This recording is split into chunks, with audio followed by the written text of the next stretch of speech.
Hello and welcome back to the RAGS tutorial. We're going to be talking about the Variables tab. There's a lot of stuff we can do with variables. It really makes the games come alive, lets you record all sorts of useful information with your game, make your game random. So let's just jump into it because there's a lot to cover. We're going to continue on with the game file we've been developing. Let's go ahead and click on the Variables tab and take a look at what we have here. As with most tabs, we have the Add Variable. You can also right-click to add a variable.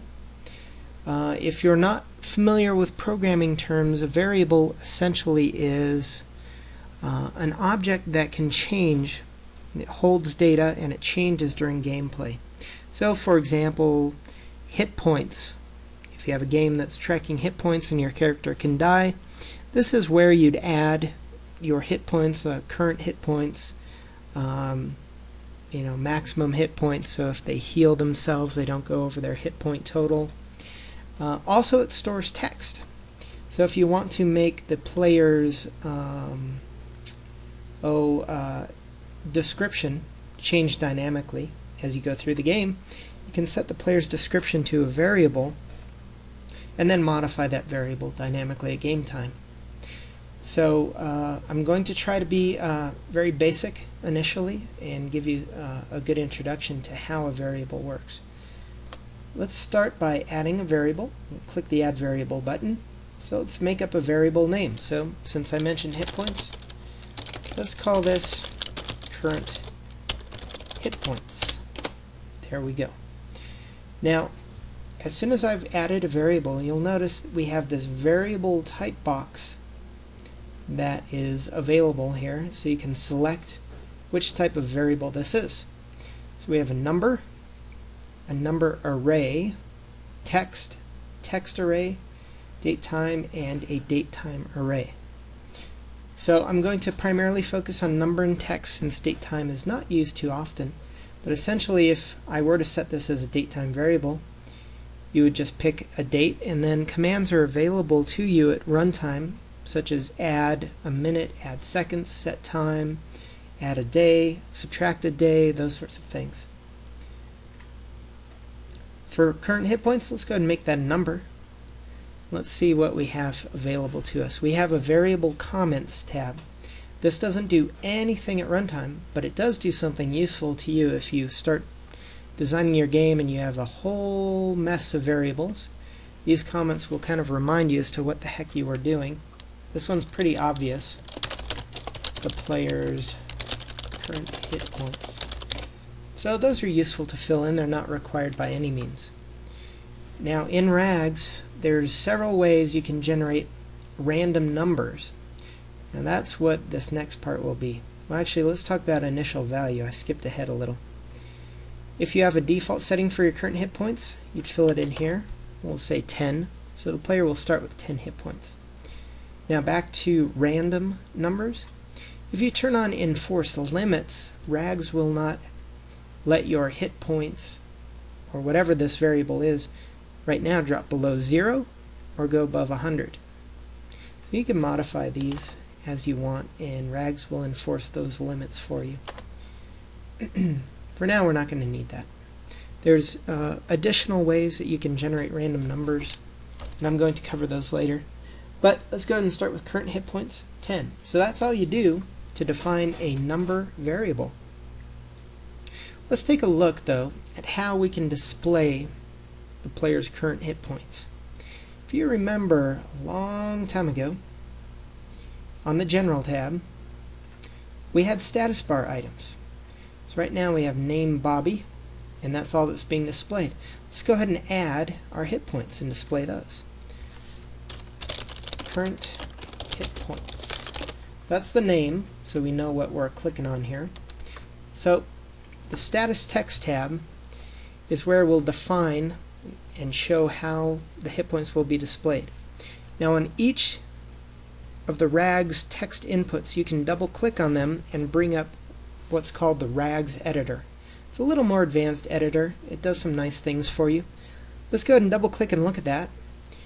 You've got bold, italic, underscore, set your color, set your font type, middle, essentially, you know what middle does. It centers your text. And then we have our variables. Now there's a couple ways you can access your variables. You can click variables up there and you get this huge list of all kinds of stuff. Now initially we covered briefly we talked about these exit directions, the rooms, the items, the characters. We talked about AN, boy, girl, those sorts of things. Turns, that will display how many turns your game is, how long it is, how many turns the player has done. Current carry is the total weight the player is currently carrying. The max carry is our limit. Input data, that's used for actions that accept input. For example, you're talking to someone and you select, I don't know, talk to the sea turtle. The input data contains the text, the choice the player made. Player name, that's pretty self-explanatory. The built-in name of the player if they're prompted at startup. And then we have our variable. It starts with a V. You'll notice this bracket V, current hit points. So that's our new variable. These RPs stand for room property. There are custom properties that we defined. If you remember, we defined all of these room properties. You can access and display those properties here. So we have beginning room has outside and searched, destination room has outside and searched, western room is outside and searched. And if you remember, in the last tutorial we added this examine once. That's a CP or character property. So we want the current hit points. So there you go. Bam. So it says bracket V colon current hit points. Now the nice thing about the RAGS editor is you have a preview view. If you click that, it will show you what the player will see at game time. So let's go ahead and click that.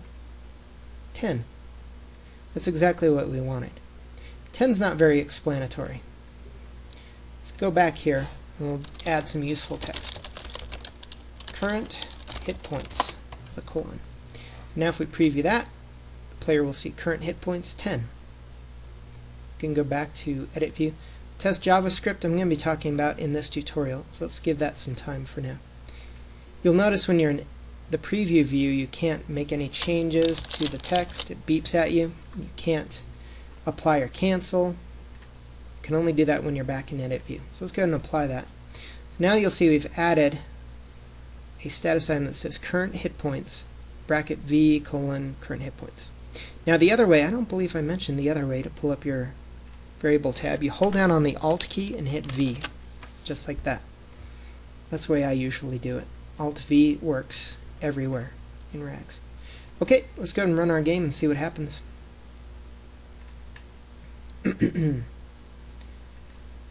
So let me shrink it down a little bit here. Okay. If you see down here on our status bar we have name Bobby. We also have current hit points 10. That's exactly what we want. Now let's go ahead and add a test command on the player so that we can deduct hit points from our character. You can see what happens. Let's go ahead, we're on our player, we're on the actions tab. We're going to add an action called reduce hit points. There we go. So when we select this command as our test, we're going to add a command on success. We're going to pick variable set. So we're going to set current hit points. We're going to subtract, let's say, 2 from our current hit points. So there you go. That's all you have to do. Everything else at runtime should take care of itself. Let's test it out.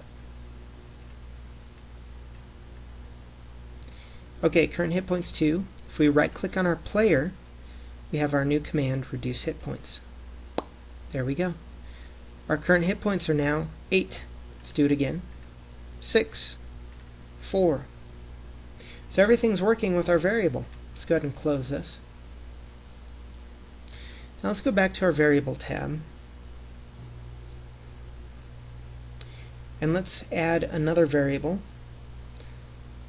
Let's say, for example, we want our player to have a max hit points. We'll have this be a number, we'll have it be 20. Go back to the player. Instead of reduce hit points, we want to add an action. Call it add hit points. So each time we do this, let's go ahead and copy this. This is pretty close to what we want. Each time we do this, we're going to add to the player's current hit points. Let's go ahead and add by 5.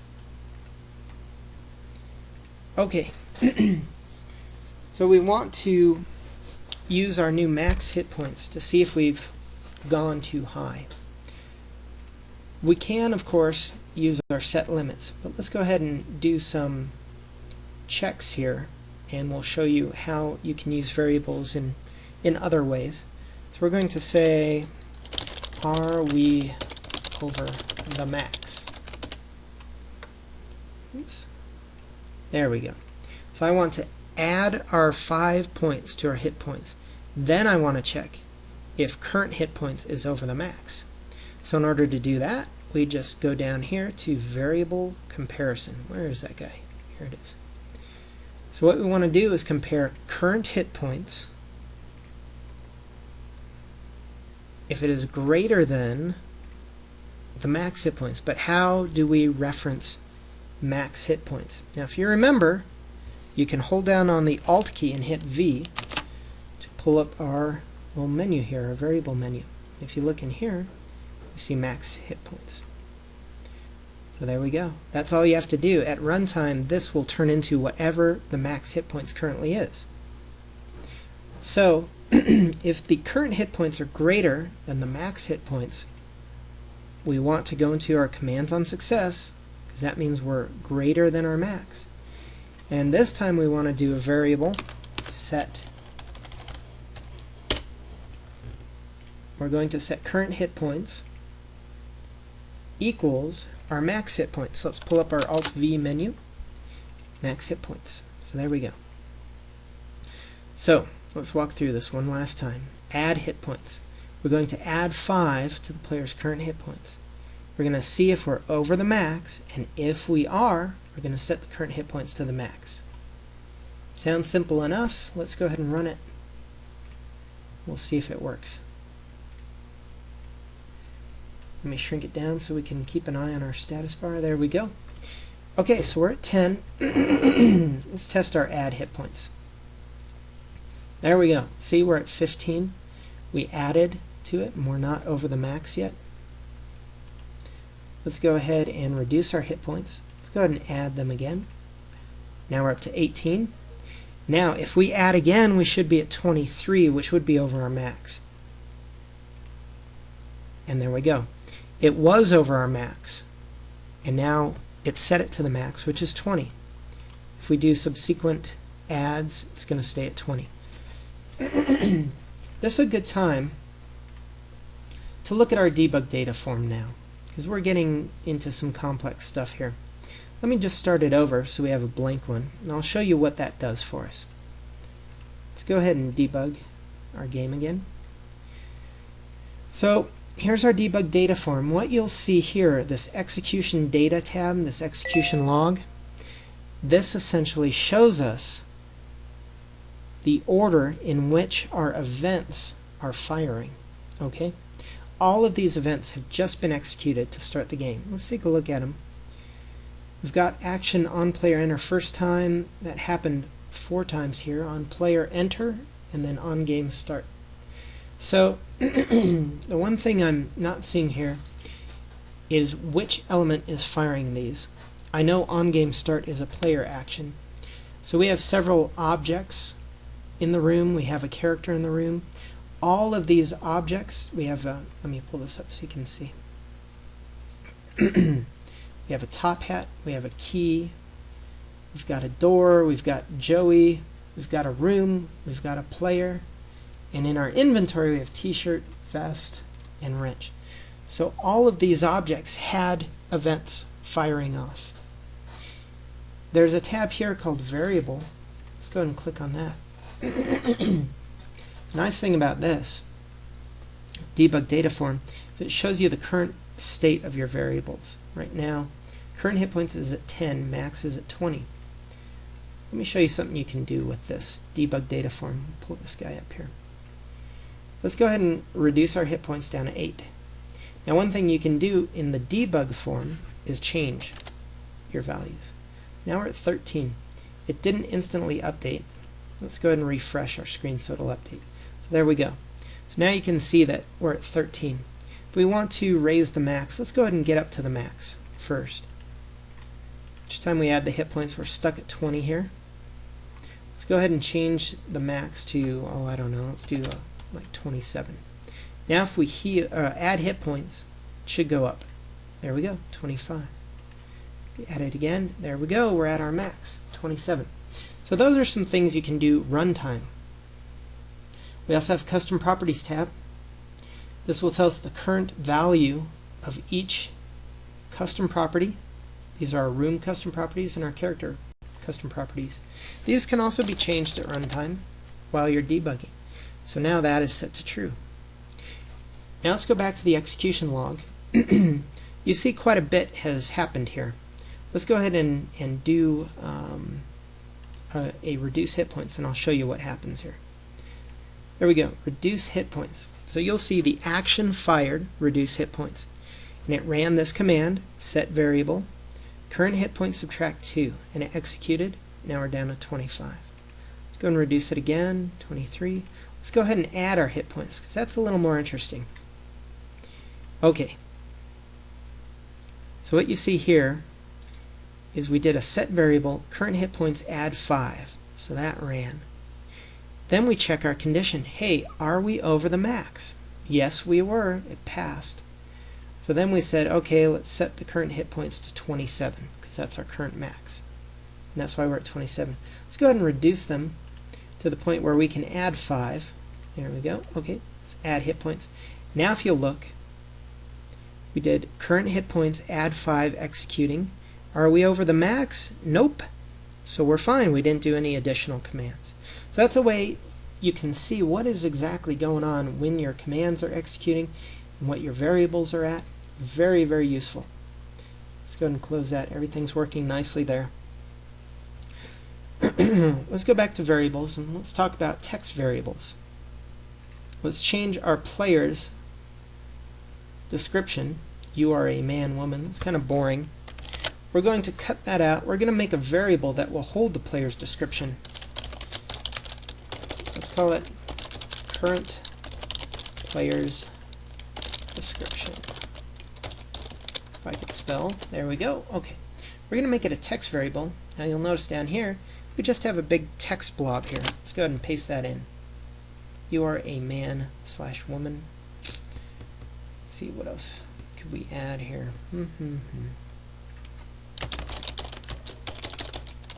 Your name is Bobby. Okay, let's go back to the player though. And what we're going to do is set our initial description to a variable now. So let's Alt-V, pull up our menu, and we'll look for, down here in the V's, we have current player's description. Let's go ahead and add that in there. So that's all good and well, but let's set it up so we can change it at runtime. Let's go into our player actions again. We're adding a bunch of test actions here. Let's go ahead and add an action called change player's description.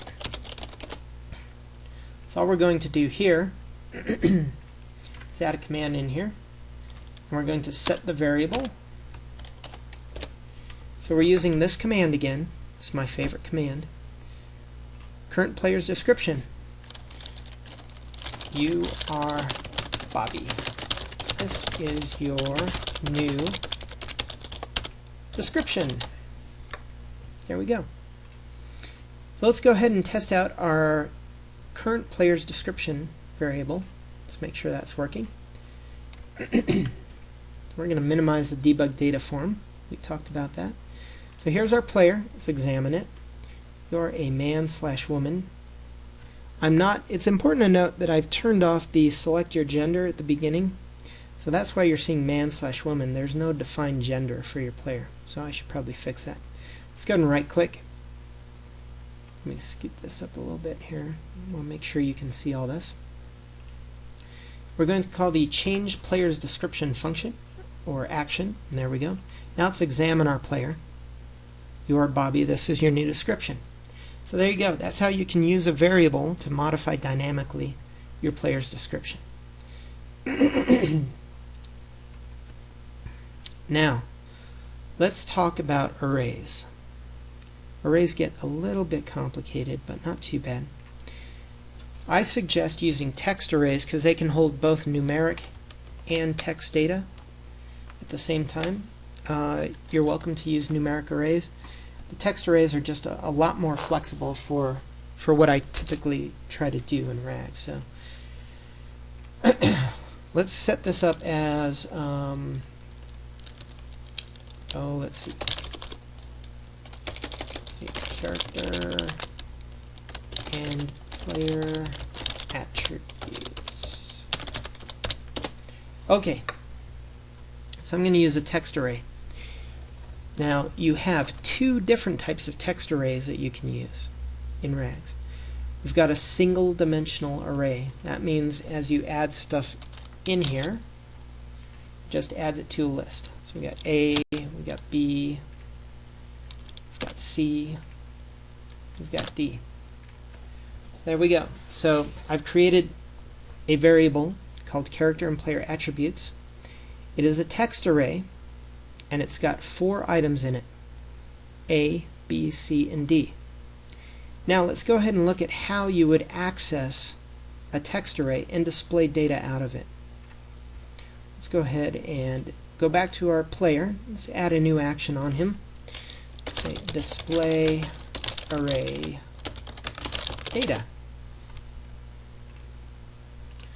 Let's go ahead and just use this display text. So let's Alt V.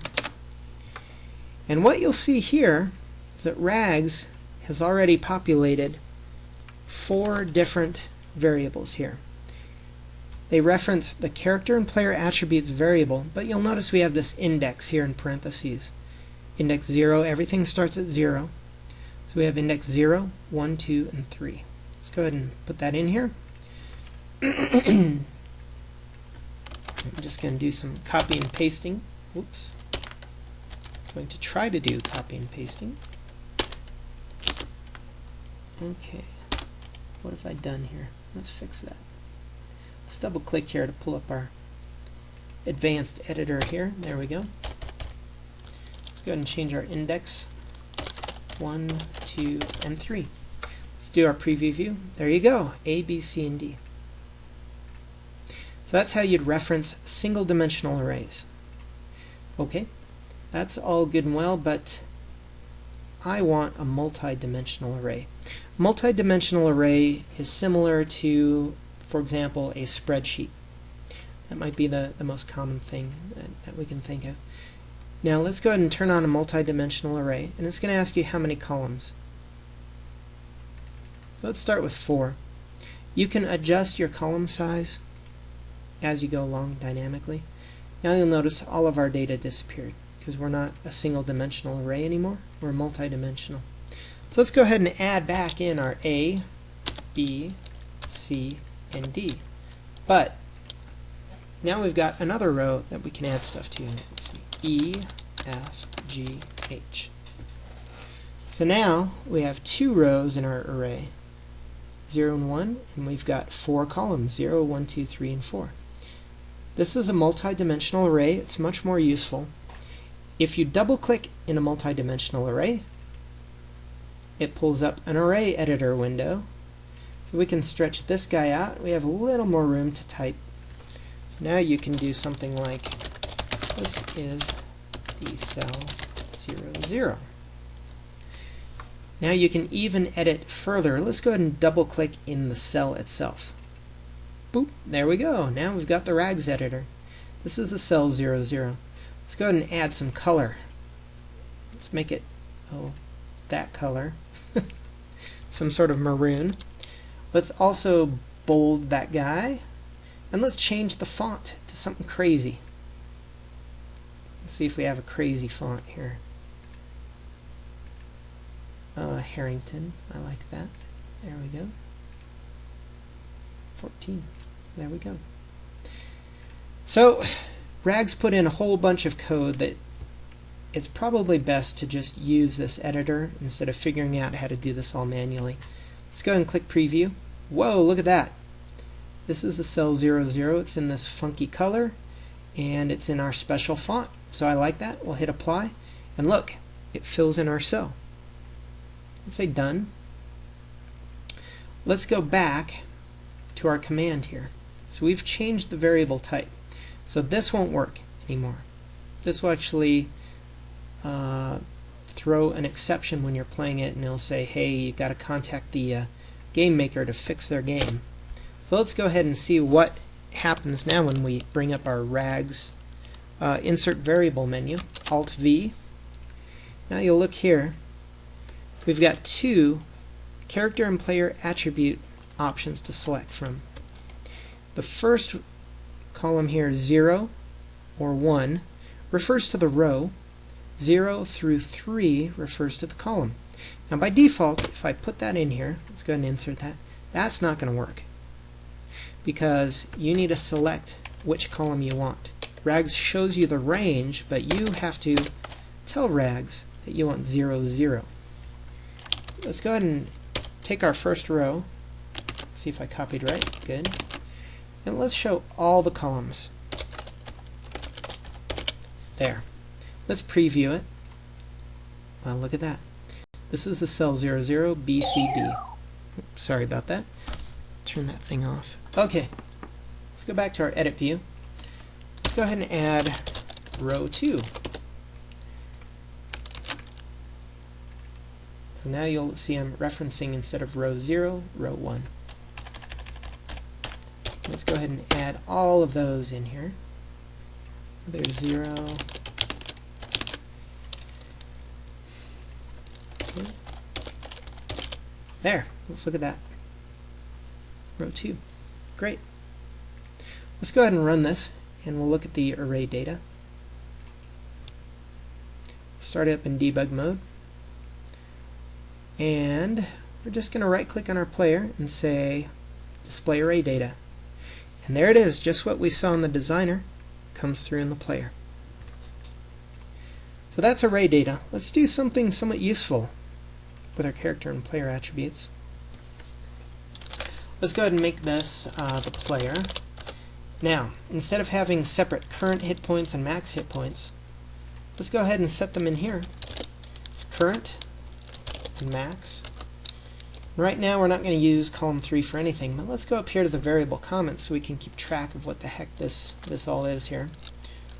So 0, character, or player name.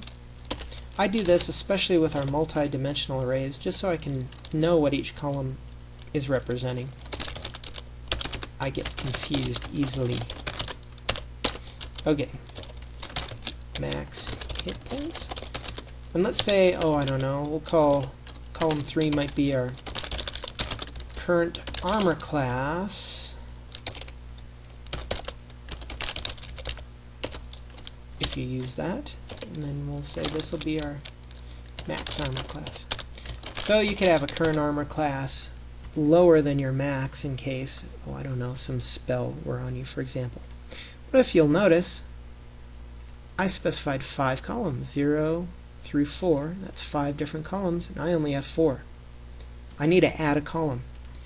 Right click on your column, adjust columns. We want 5 columns, please. And there you go. So now we have space. Let's say current armor class 8. These numbers don't mean anything at this point, but okay, so let's, how about our character Joey, or Joe? Let's give him some stats too. There we go.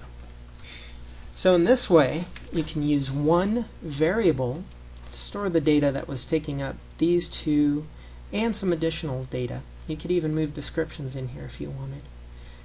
So that's what we're going to do. We've got our character and player attributes set up. We've got something a little more useful. Let's go ahead and run our game, make sure these all come through. Debug our current game. Great. Okay, let's display our array data. There we go. Now you'll notice I'm doing player 1028.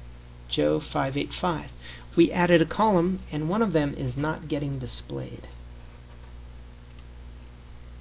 Let's go back to our player command here.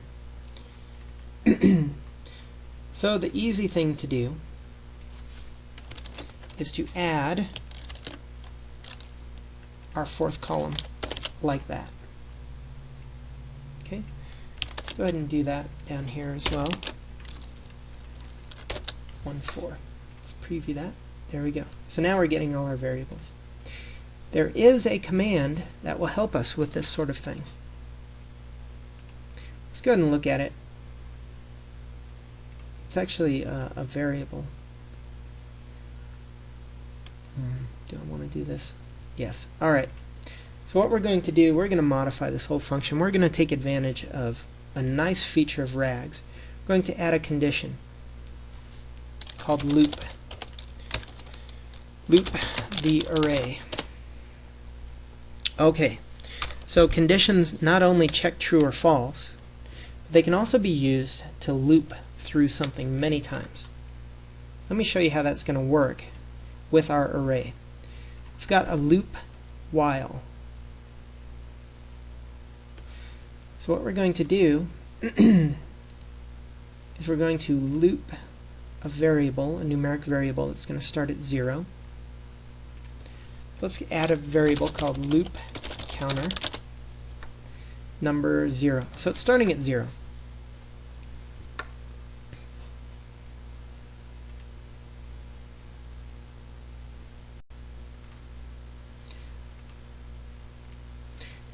Okay, so we're going to loop while. Where's our loop counter? There we go. Loop while the loop counter is less than or equal to, now here's the trick. Let's pull up our variable menu and you will see this guy, len. That's short for length. Length of variable name. So it will give us the length of an array. Let's go ahead and do that.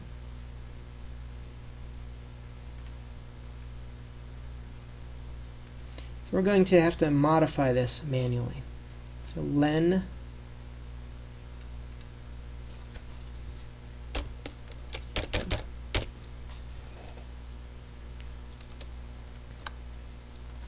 and our variable is called, what is it called?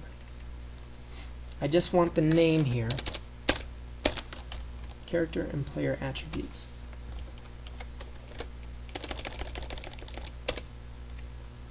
There we go. So let's go ahead and see what that'll return. 2. That's the length of our rows. So that's good. So while loop counter, which starts at 0, is less than, shouldn't be less than or equal, we're going to go in here and we're going to display our row. Okay, so what we're going to do, let's go ahead and modify this. We don't know how many rows we'll be dealing with. So we'll change this row to our current loop counter. Okay, let's go ahead and do that. Loop counter, there we go. Let's see if I can just copy and paste this everywhere. Come here, loop counter, okay.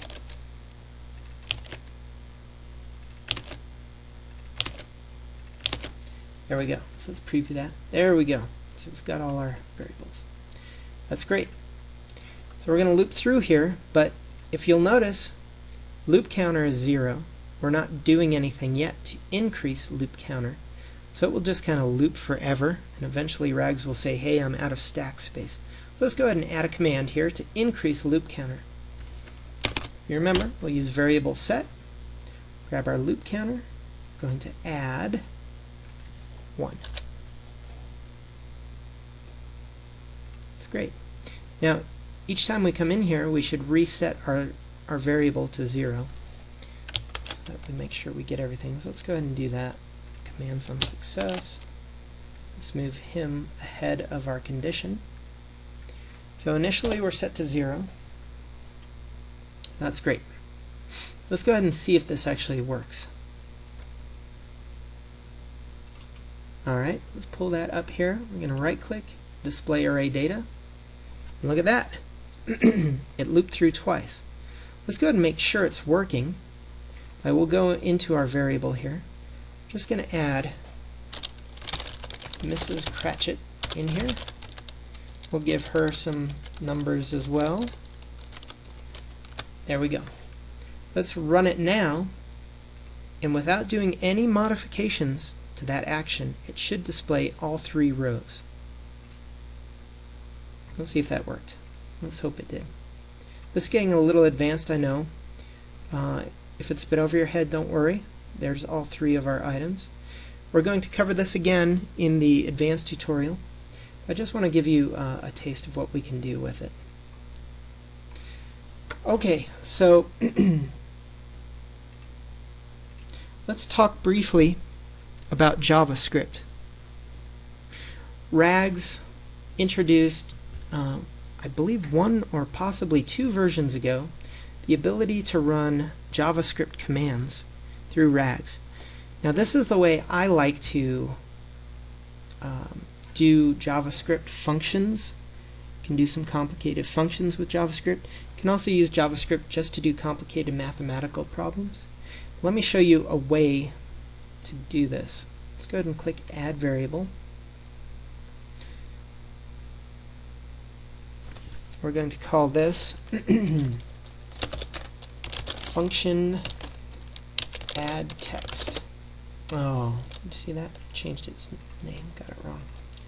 Function add text. Okay, we're going to make this guy a text array. I'm going to pull him up. Now we can talk about our test JavaScript button here. I'm going to create a JavaScript function. If you don't know JavaScript, don't worry. There's plenty of references online. It's relatively simple, but there are a few strange things about it. But I won't be able to teach you how to do JavaScript. If you know it already, great.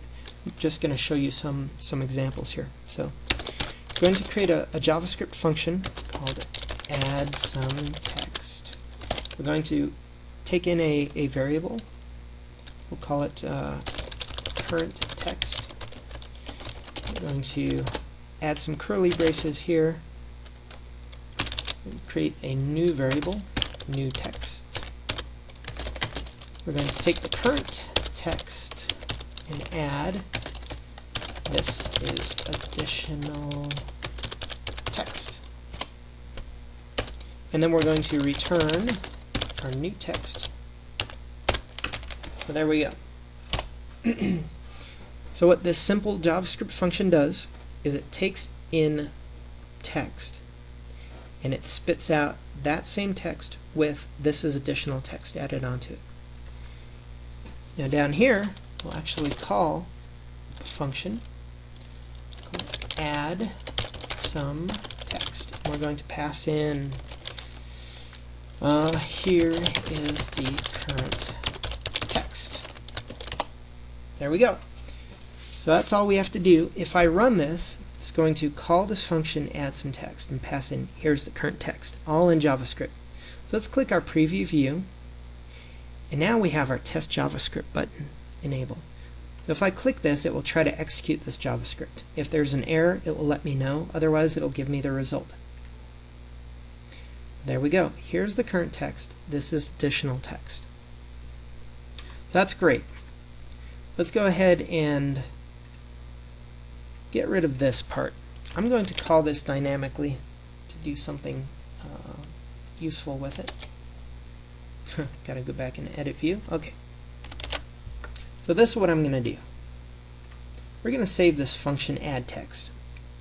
We're going to go back to our player. We're going to add a command or action. Test my JavaScript function. So what we're going to do is allow the user to type in some text. Enter some text. Okay. After the player enters some text, we're going to execute our JavaScript with the data they've passed in. So what we're going to do is, I believe we have to set a variable So we've got a command called variable set JavaScript. So we need to define a text variable to hold the results here. Let's go ahead and do this. Temp text holder. This is our temp text holder. That is going to just be a text variable that will hold the results from the JavaScript. Let's go back here. Variable set JavaScript. Variable to set. Going to store that in our temp text holder. And now here's where we do the magic. Variable data. Let's insert our variable. Our function add text variable. If you preview that, it turns into the actual function. It's called add some text. We're going to call that function below, add some text, but we're going to pass in the input data. You remember me talking about the input data here? That's what the user has typed in. So whatever the user types in, it will go into the add some text function. Let's preview that.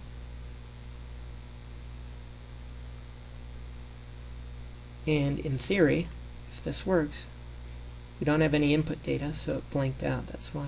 But at runtime we should have input data. Should pass that in and add the this is additional text. After we set that variable, let's add another command to display it. So now we're going to display our temp text holder. Let's go ahead and find that. Temp text holder. There we go.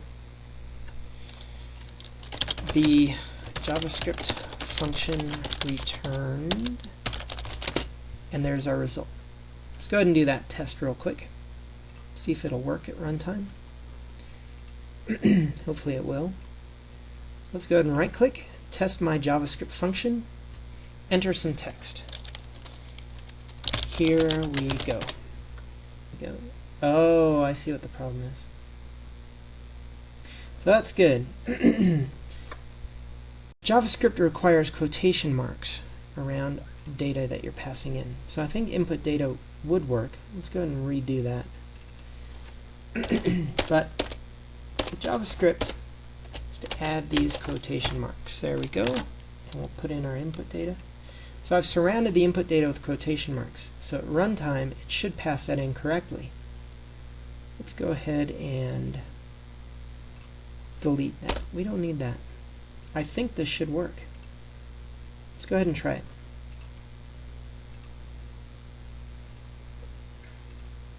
Okay, we'll go here, test JavaScript. This is a test. There we go. And the JavaScript function returned, this is a test. This is additional text. So that's what the problem was. We missed our quotation marks. So there you go. That's how, let's try it again. 1, 2, 3, go.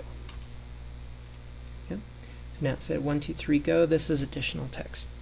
So this is a very basic JavaScript example. You can do quite a bit with JavaScript. You can create very complex battle engines with it. You can create, in fact I have created, and I have a demo of this, a way you can have your characters walk about the town by themselves, essentially. And I'll show you ways you can do this a little later here. Anyway, that's an introduction to JavaScript. Now there's one important concept with working with JavaScript and RAGs, especially regarding these character and player attributes. Let's go ahead and look at that. Let's pull up our function again. Now if you will remember, we can pull up Alt-V here and look at all of our properties. Now there's one special property regarding JavaScript and our array objects. We have a command called JSA, character and player attributes. Let's go ahead and set a variable to the results of that. So var, I'm going to call this char player array equals. So what? Jeez. Okay, so what the JSA command does is it will take a rags array and convert it into a JavaScript array format so that within your JavaScript function you can access those array elements, such as char player. Oh, I know what we can do. Let's go ahead and pull this guy down. So what we'll do is we'll, instead of this as additional text, we'll actually add something out of our array. Okay, so we're going to access our array, char player array. I'm going to do row 1, column 0. So let's go ahead and preview this. This is what I wanted to show you. This is the format of a JavaScript array. So we have player, and this should look very familiar. This has all of the elements of our array. I don't have it behind there. But we have player 102088, Joe 5855, Mrs. Cratcher, I spelled her name wrong, but it's Cratchit 2288. Char player array, then we can access any element from it. We'll say 10. Let's go ahead and test it. Can't test it that way unless we call it. Let's call the function, add some text, testing. Okay, now let's go ahead and test it. There we go, testing Joe. Joe is row 1, column 0. So the JSA is very, very powerful. Additionally, you can return an array. Let's go ahead and do that. That's very important. Let's go back to our edit view. So say, for example, we want to modify that array. Let's go ahead and cancel out of there. Let's make a new function. Call it function. I'm spelling everything wrong. There we go. Function mod array. Okay. What we're going to do here is each time the user runs this function, we're going to modify that name Joe, and we'll display the results of the modification. This is how we're going to do it. Function mod array. I'm going to say var cur array equals. Okay, so I've kind of lost my train of thought here. I was interrupted by a phone call, but okay, let's see. Yes, our current array. So what we want to do is grab our JSA character and player attributes. So now we have that whole array. What I want to do each time we call this function mod array, I'm going to take cur array, I'm going to grab our Joe, and we're going to set that equal to cur. Oh man. Let's fix all my spelling mistakes here. Okay, cur array. There we go. Okay, so we're going to add to Joe. We're going to add a space, and then an exclamation mark, and then there. Okay, so great. We've added that. Now the problem is those changes won't get communicated back to rags. They're only temporary in this function. The way we fix that is we return the entire array. There we go. So we're going to call that function within our mod array. And there we go. So let's preview it. Let's go ahead and test it.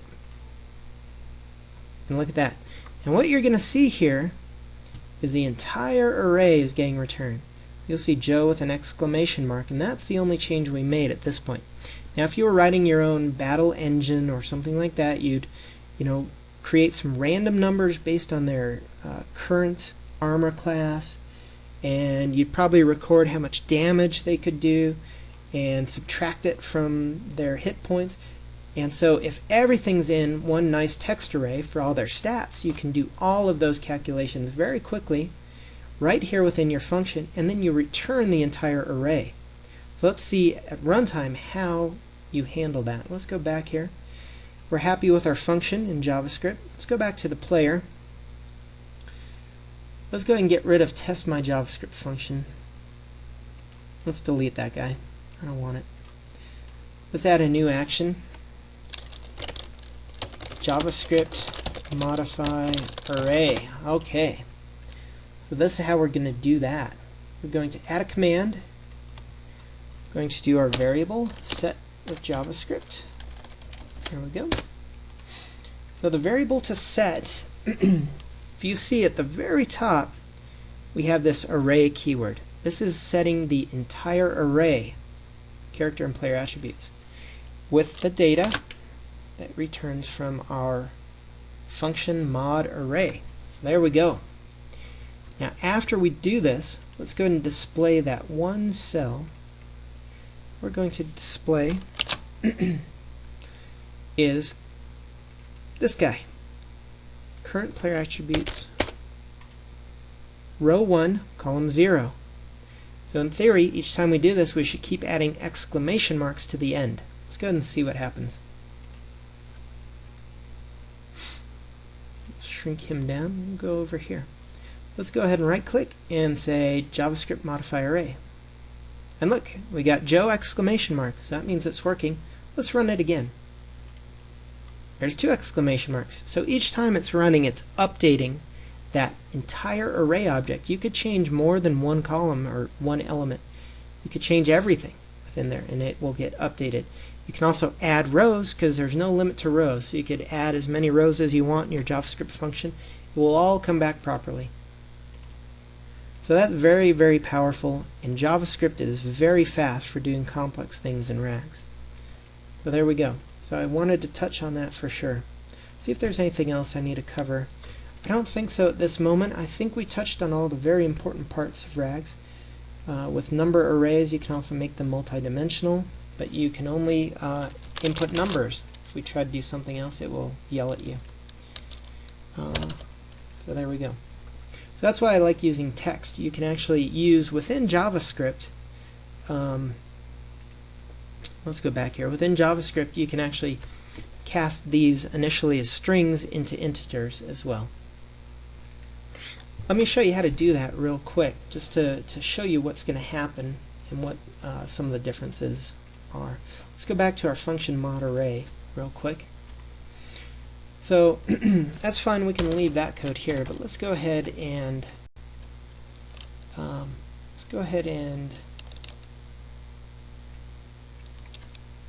do this. Okay, so we're going to return something a little different now. If you'll notice, when we look at our preview view, we've got some numbers here, 10 and 20. So let's go ahead and try to add those together. That'd be row 0, column 1, and column 2. Let's go ahead and do that. Return cur array row 0, column 1, plus cur array row 0, column 2. So what do you think is going to happen? Should we get 30 or are we going to get 1020? We get 1020 because they're not integers. Let me show you how to make them an integer. It's very easy. Oh, if we're in edit view, it's very easy. Okay, that's how you do it. There's a command in JavaScript called parse int. So if we do that, we convert or change these strings into integers. There we go. That's all there is to it. And look at that, now we get 30. So that's why I like to use text, because it gives you the most flexibility. You can do just about anything you want in JavaScript that way. In addition to parse int, there's also parse float. So if you're storing floating point numbers, that's not a problem. Let's go ahead and change that. Let's see what happens here. We should get 30 still. There we go. Let's go ahead and apply that. Let's modify some of our attributes to actual floating point numbers.